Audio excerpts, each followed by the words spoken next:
All right, tonight I'd like to talk about the monk character in the first edition Advanced Dungeons and Dragons game. And some of you might poo poo the character thinking it uh, invaluable, uh, just dumb, or whatever. You might have your reasons for not playing it. Maybe it's too complicated. But I'm here to shed some light on this character or character class. So let's see. I'll try to get this so we can see what we're doing here.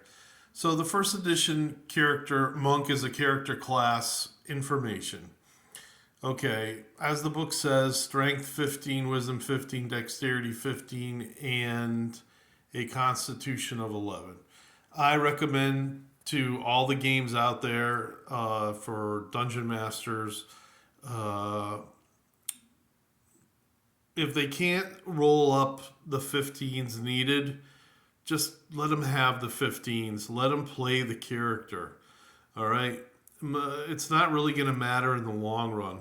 Monks never gain any experience or exceptional experience point bonuses, and they must be lawful in alignment. In any given situation, the lawful character always repeatedly says the same thing over and over and over again. That's what makes him lawful. In other words, he's unbending.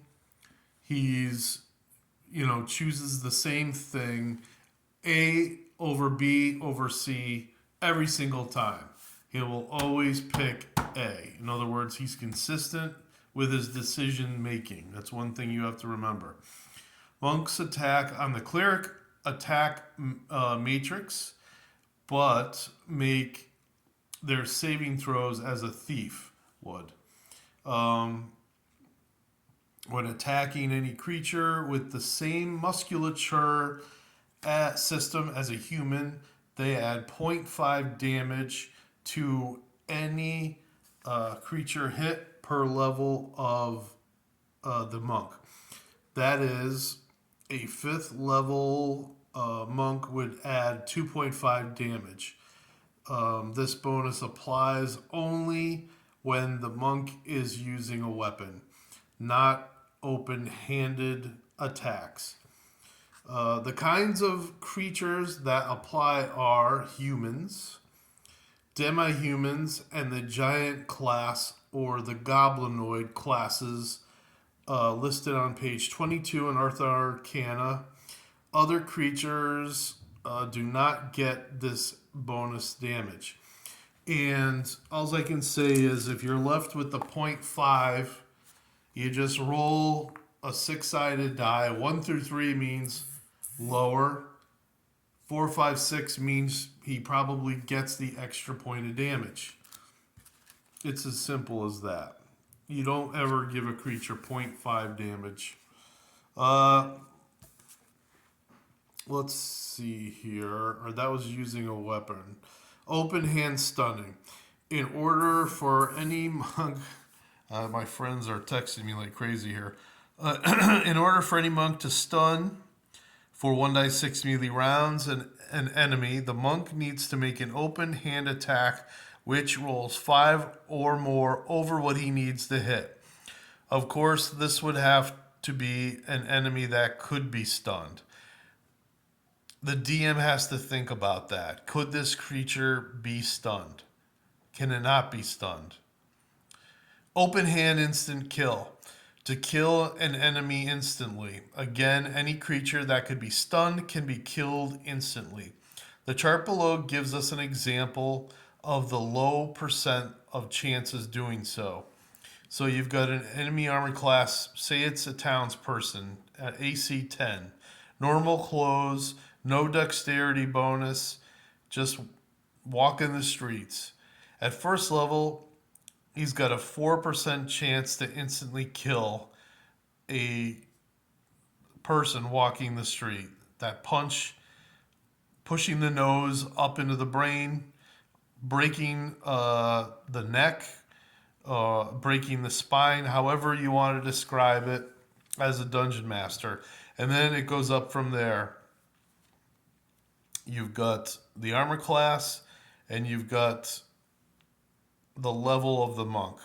So an 11th level monk would have a 14% chance of killing that same person on the street. They didn't give us a chart in the player's handbook. This is my doing, and it's correct. So let's see. Scale the instant kill percentage chart upwards as needed. Open hands, multiple attacks. 5 4 attacks would be first round, 1 attack. I know this is difficult.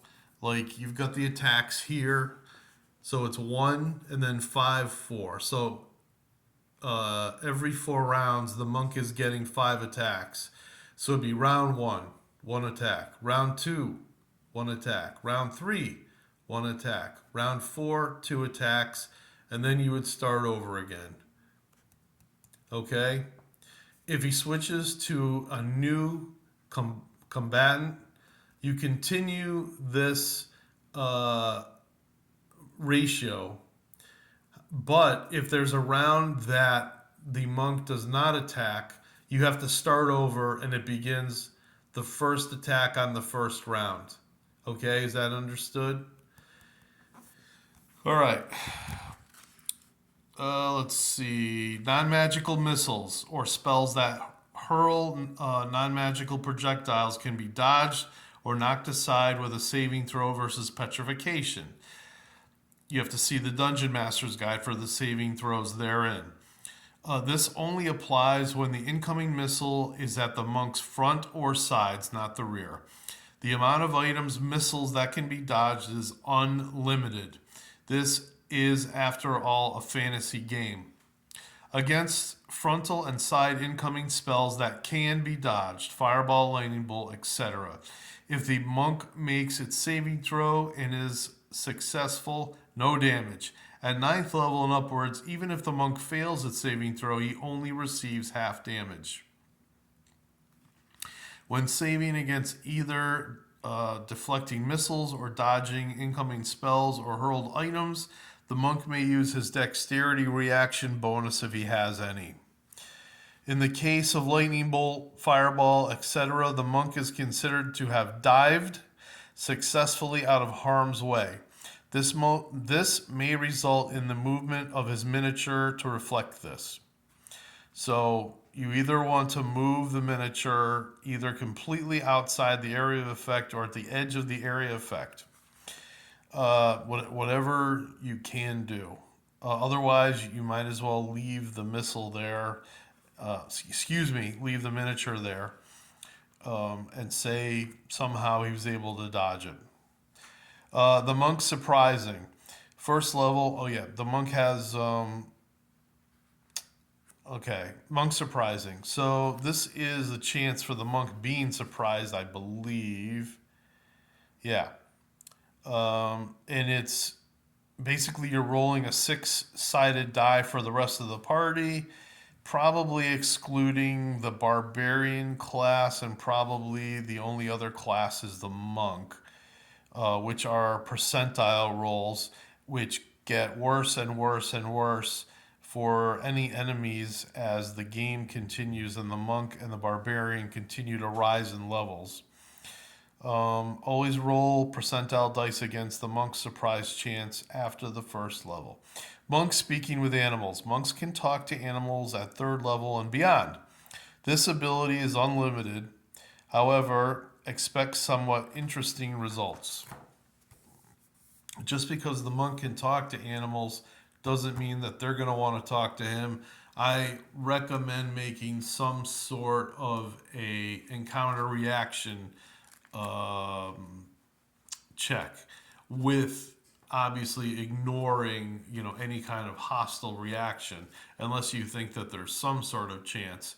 Maybe the animal was offended and attempts to bite the monk on the toe or the ankle and quickly run away, that sort of thing.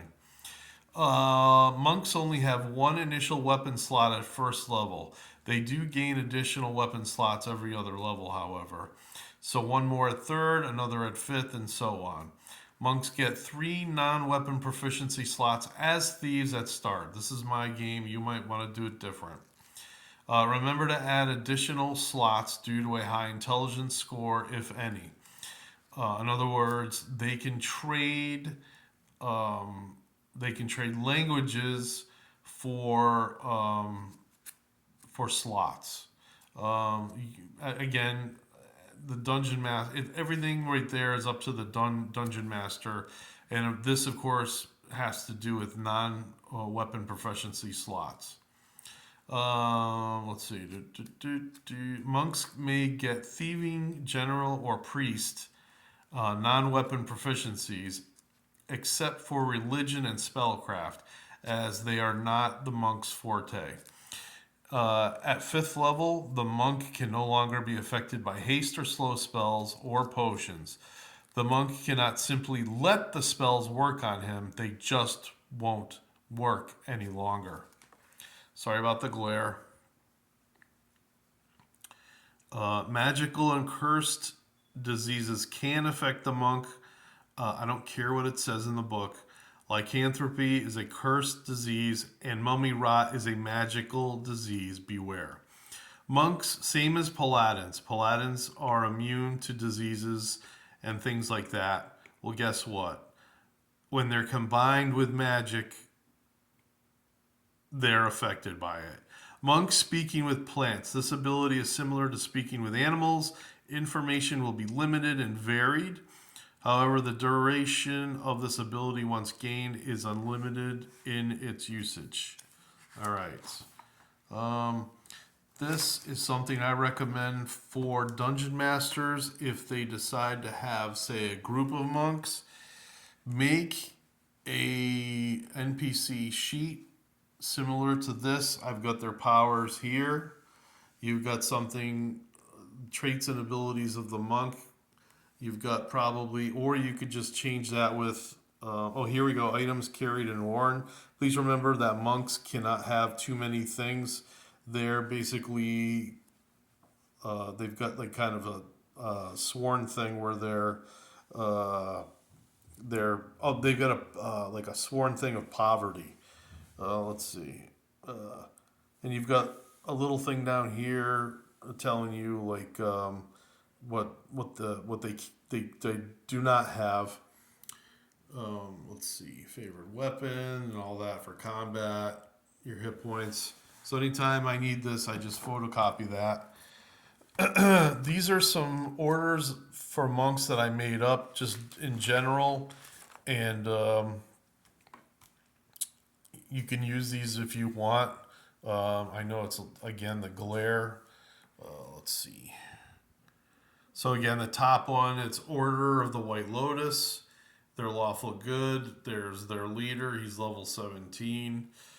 And their location, hangout information. These monks live in a round 50-foot high tower just northeast of the Elven Sonar Forest.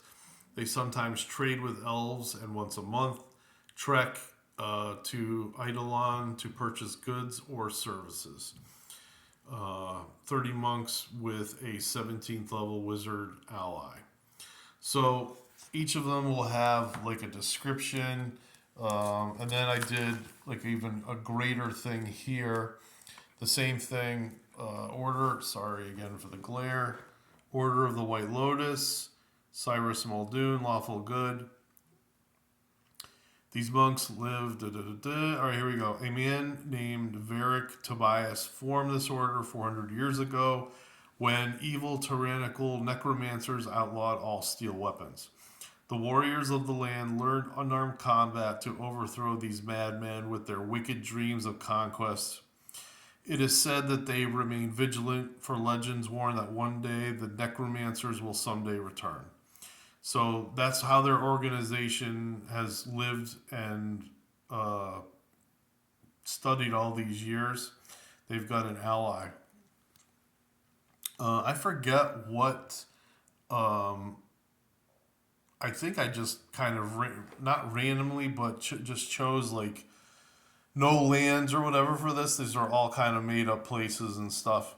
So here's another one: Order of the Golden Lions. Whitelock, level 12, lawful good. These monks live near the shore of Zeeflin's lower lands around Khand and reside in a small wooden fort.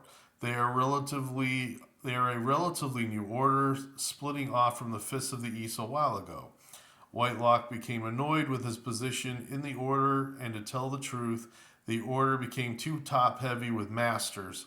He traveled here to these lands to help bring law and order to the lower lands of Zeefland and help with unwanted incursions from monsters that roam the lands to just to the east. All right. 19 total monks with 8 blink dogs as allies, not pets. All right, now let's look at look at some of the evil orders. Okay. You have to remember too that they're either lawful good, lawful neutral, or lawful evil. All right, here we go. The Order of Darkwell. The Order of Darkwell. Dag Sivius. Level 16, lawful evil. This order lives in a black carved temple near Slave Town in Qual. There they practice cannibalism and follow their dark laws set down by the ancient masters long ago. These monks are hated by most other orders. Dag Sivius, now 88, is an ancient old man. His monks live by a code that works poorly with the Qual government, but he sees hope for the future, a future where law and not chaos prevails. Not only are these monks enemies of good, but also enemies of the Church of Cthulhu.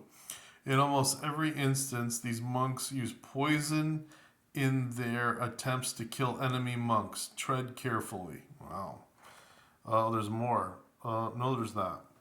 There are 41 of these monks. It is said that they never leave the borders of Qual. It is said that a demonic being makes visits from time to time. Sounds like a bunch of good guys, huh? And then we got, let's see, the Order of the Red Blossom, Kendra Gonor, level 15, lawful evil. Location, hangouts, and information. This order lives in the Bushwhack Woodlands. Great fun making these names. It is said that they were the best martial artists of all the lands, but failed the kings and leaders of the old Dunkill Republic, now called the Confederacy of Dunkill. Kendra Gonor is in exile. In exile because she failed her then masters 40 or so years ago in the Great Uprising, but now the new order is almost rebuilt. Soon the Red Blossom will assassinate the new so-called leaders of Dunkill and reclaim their rightful places by the sides of new young overlords, offspring of the old masters who, by the way, are also in exile in Bushwhack Forest. This oath they do swear. There are 45 members, but they are a watered-down version now of what they once were. So, great fun coming up with these things. I've got another one here called the Black Fist, but we're gonna just pass that. There's some questions and answers, and I probably found these important enough to put in here. Question: is it okay? These were all out of Dragon Magazine, by the way, so you can take these however you want. Then it was, rule law, maybe? I don't know what you want to call it. Question: is it okay for a monk, lawful neutral, to sneak up on an opponent and then backstab? Is this act chaotic? Is this evil? Answer: the act of killing a victim without knowing if she truly is an enemy. In other words, killing a complete stranger without knowing if she presents a threat is a chaotic act. The act of killing an opponent with the knowledge that there is some other way to overcome him or her is an evil act.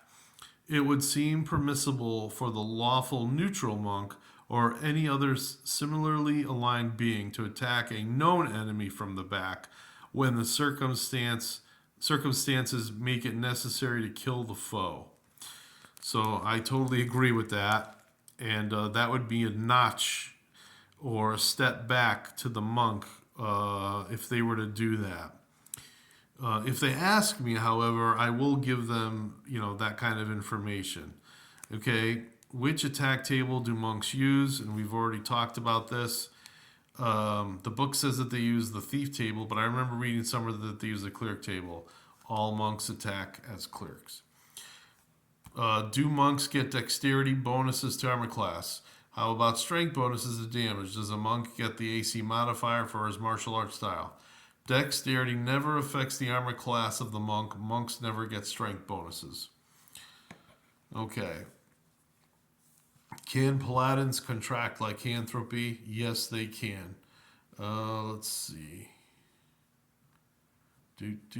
Does the monk weapon damage bonus also apply to missile weapons or martial arts? The monk damage bonus of 1 hit point per 2 levels applies to both missile and melee weapons, provided that the monk is proficient with the weapon used.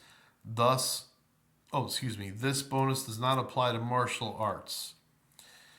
The above statement is correct, and the DMG states this bonus simulates their study and knowledge of weapons and anatomy. Therefore, I rule that this bonus works on any type of monster, as long as the monk has either fought that monster in battle previously or possibly makes a wisdom check to put his weapon to maximum efficiency. So I think I still agree with all this, although this last one's a little bit on shaky ground. And I would allow it. The monk doesn't really get a whole lot of bonuses. Here's something here that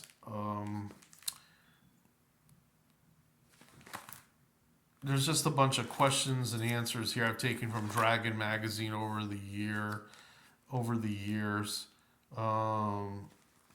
Again, right here it states, lawful characters must always be predictable in their actions and motives. The Dungeon Master's Guide adds that it is vital for all lawful neutral characters to have regimentation and strict definition in their lives and their outlook on life. Whew, there's a mouthful for you. But there's a lot here. And chances are you're going to do most of the gaming and everything right. It's just, there's a lot, I know. All right, well, there's my my notes on the monk. Obviously, it's not going to take anything away from the book. Everything still applies as far as the book goes. Hey, have a good evening. Hope you enjoyed it.